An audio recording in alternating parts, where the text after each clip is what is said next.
नमस्कार, बहुत बहुत स्वागत है आप सभी का राजपट टीवी पर और मैं हूं आपके साथ सपना ठाकुर। थाना कोसीकला क्षेत्र अंतर्गत गौ तस्करों के साथ पुलिस की मुठभेड़ हुई, जहां मुठभेड़ के दौरान एक अभियुक्त घायल अवस्था में गिरफ्तार किया गया। प्रभारी निरीक्षक कोसीकला को सूचना मिली कि एक सिल्वर रंग की सफेद स्कॉर्पियो कार जिसमें गौवंशों को लाद कर कोसी की तरफ ले जाया जा रहा है। उक्त सूचना पर पुलिस टीम मौके पर पहुंचकर चेकिंग करने लगी तो कुछ देर में स्कॉर्पियो कार कामल की तरफ से आती हुई दिखाई दी। पुलिस टीम द्वारा कार को रोकने का इशारा किया गया तो वहीं कार सवार युवकों ने पुलिस पर गोली चलाकर भागने का प्रयास किया तो कार सवार में 3 लोग कार से उतरकर भागने लगे, जिसमें से 2 व्यक्ति अंधेरे का फायदा उठाकर भाग गए, जबकि एक व्यक्ति को पुलिस टीम ने गिरफ्तार कर लिया गया। वहीं अभियुक्त को उपचार के लिए सीएससी कोसीकला में पहुंचाया गया। अभियुक्त सलीम उपरोक्त का सीएससी कोसीकला में इलाज चल रहा है और अभियुक्तों के विरुद्ध कार्रवाई की जा रही है।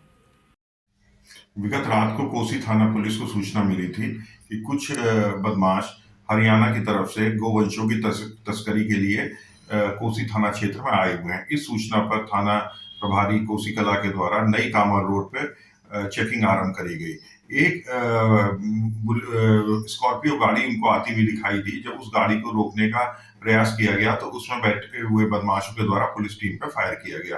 पुलिस ने भी आत्मरक्षा जवाबी फायरिंग करी, जिसमें की गोली एक बदमाश के पैर में लगी। उस बदमाश का नाम सलीम, जो कि जिला पलवल का रहने वाला है, ये पता चला। घायल बदमाश को नजदीकी अस्पताल में इलाज के लिए भर्ती कराया गया है। इसके 2 अन्य साथी, जिनका की नाम रॉबिन और बॉलर है, ये मौके से भागने में सफल रहे। मौके से एक स्कॉर्पियो गाड़ी, एक तमंचा, एक खोखा कारतूस, 4 जिंदा कारतूस, 2 चाकू छुरे जिनसे कि गोवंशों को काटा जाता है तथा 2 अदद गोवंश बरामद हुए हैं। इनके अन्य साथियों की तलाश की जा रही है। अग्रिम विधिक कार्रवाई की जा रही है। वहीं 12 अप्रैल 2023 को डलमऊ थाना क्षेत्र अंतर्गत ग्राम पुरे राना मजरे नरसरा में युवक का शव मिलने से क्षेत्र में हड़कंप मच गया है। सूचना प्राप्त होते ही मौके पर क्षेत्र पुलिस मौजूद रही। मृतक की पत्नी और एक व्यक्ति को पुलिस ने हिरासत में लिया। शव को कब्जे में लेकर पोस्टमार्टम के लिए भेजा गया है तो वहीं पुलिस द्वारा हत्या की आशंका जताई जा रही है। पुलिस अधीक्षक रायबरेली ने इस संदर्भ में बयान दिया। खेत पर मिला है, क्या है पूरा मामला क्या? डलमऊ थाना क्षेत्र के एक पंचू नाम के व्यक्ति ने आज पुलिस को सूचना दी कि प्रातः 5 बजे उसके बेटे का शव किसी के खेत में मिला था, जिसके सर पे और चेहरे पे घाव थे। पुलिस ने तत्काल मौके पे पहुंच करके जांच पड़ताल शुरू की और वादी से तहरीर प्राप्त की, जिसमें वादी के द्वारा मृतक की पत्नी और एक और व्यक्ति को नामजद किया गया है। दोनों को हिरासत में लेकर पुलिस पूछताछ कर रही है। शव को पोस्टमार्टम के लिए भिजवा दिया गया है और इसमें अग्रिम विधिक कार्रवाई कराई जा रही है। अलीगढ़ के बार एसोसिएशन के बैनर तले अधिवक्ताओं ने कोर्ट के सामने प्रदर्शन किया। अधिवक्ताओं ने कोर्ट के सामने रोड जाम कर प्रदर्शन किया है। आपको बता दें कि कानपुर बार एसोसिएशन के आह्वान पर अलीगढ़ में प्रदर्शन किया गया। कानपुर जिला जज के खिलाफ प्रदर्शन शुरू किया गया, जो कि अलीगढ़ तक पहुंचा। आज अलीगढ़, कानपुर समेत 65 जिलों में प्रदर्शन है। कानपुर जज पर भ्रष्टाचार का आरोप लगाते हुए अधिवक्ताओं का हल्ला बोल प्रदर्शन हुआ। अलीगढ़ सिविल लाइन इलाके के जिला एवं सत्र न्यायालय के बाहर रोड पर प्रदर्शन किया गया। मैं आपको और ये जो आज वकीलों ने रोड जाम किया, क्या मामला है? मैं प्रतीक चौधरी एडवोकेट अलीगढ़ जिला सत्र न्यायालय में वकालत करता हूं और वर्तमान की कार्यकारिणी सदस्य हूं अलीगढ़ बार एसोसिएशन में। आज की जो हड़ताल है कानपुर बार एसोसिएशन के आह्वान पर की गई है।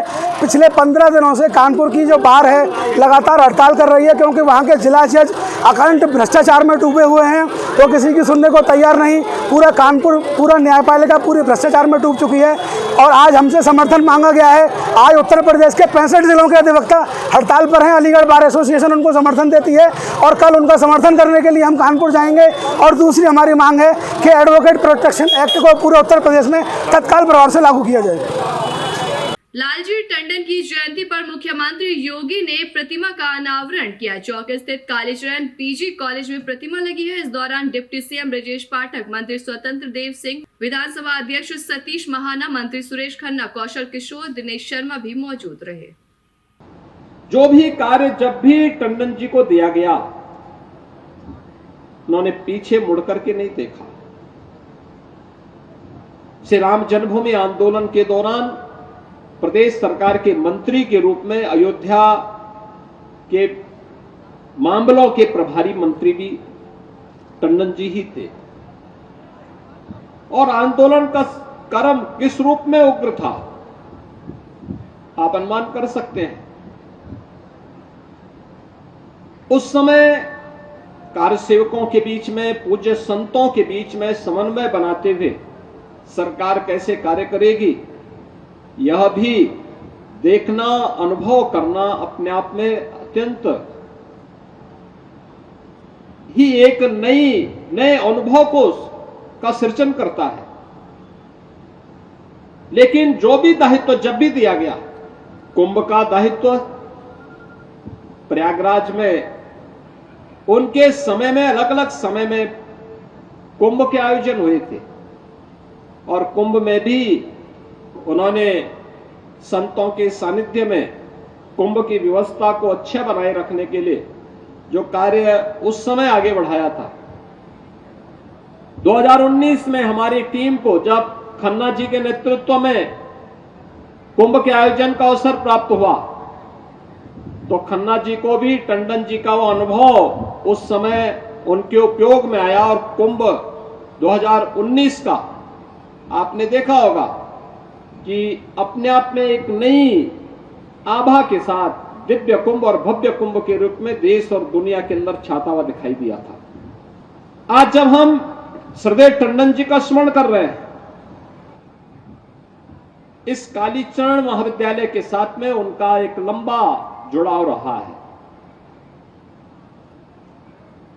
इस संस्थान का अपना 118 वर्षों का इतिहास है। याद करिए 1905 देश की आजादी का वह समय, जब अंग्रेजों की कुटिलता के कारण इस देश के विभाजन की नींव रखी थी बंग भंग के माध्यम से, और आंदोलन चला था उस समय देश के अंदर। तिलक जी के नेतृत्व में देश आंदोलित था। बाद में तिलक जी ने इस देश को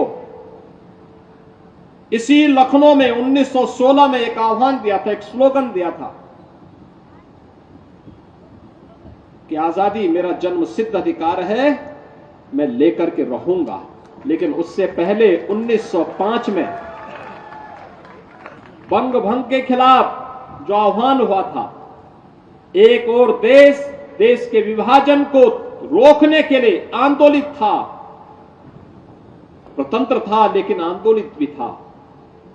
दूसरी ओर कालीचरण महाविद्यालय और इंटर कॉलेज की नींव एक प्राइमरी स्कूल में 1905 के रूप में यहां पर रखी जाती है। यहां के कुछ महानुभावों ने इस संस्थान की नींव रखी थी।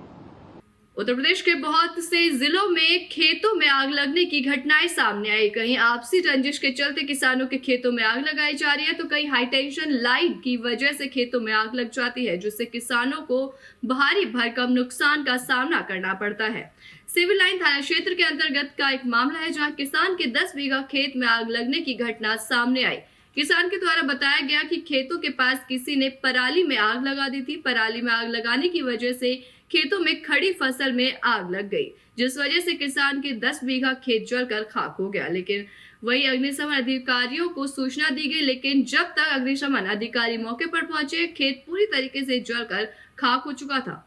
किसान के द्वारा बताया गया कि प्रशासन के द्वारा मुआवजा कर खेत मालिक को मुआवजा मिलना चाहिए, जिससे किसान को कुछ राहत मिल सके। हिमांशु, ये क्या हुआ है और कौन सी जगह घटना है? अमरौली गांव की घटना है सर। ये पराली में आग लगाई थी, पराली में आग लगा के चले गए और यहाँ पर खेत में किसने लगाई थी? सर ये 2 लोगों के खेत है, एक मोहनम शर्मा का खेत है, उससे पल्ला वाला खेत है सुरेश चंद्र जी का है। तो आग लगने में कितना नुकसान हुआ करीब? सर 10 बीघा खेत है, अब देख सकते हैं कुछ भी नहीं बचा है इसमें। तो अब क्या कहना चाहोगे? सर मुआवजा मिलना चाहिए मुझे, और जिन्होंने ये काम किया उनको सजा भी मिलनी चाहिए सर। तो इसकी कोई लिखित रूप में शिकायत दे रहे हो? इन लोगों का ये लिखित रूप में दूंगा सर मैं। इन लोगों का ये है कि अपना खेत काम हो गया तो ऐसे मिला सर। तो क्या था इसमें, गेहूं था, क्या था? गेहूं थे सर। लगभग कितना नुकसान होगा टोटल? ऐसे तमाम बड़ी खबरों के लिए देखते रहिए राजपट टीवी, सबसे पहले भारत।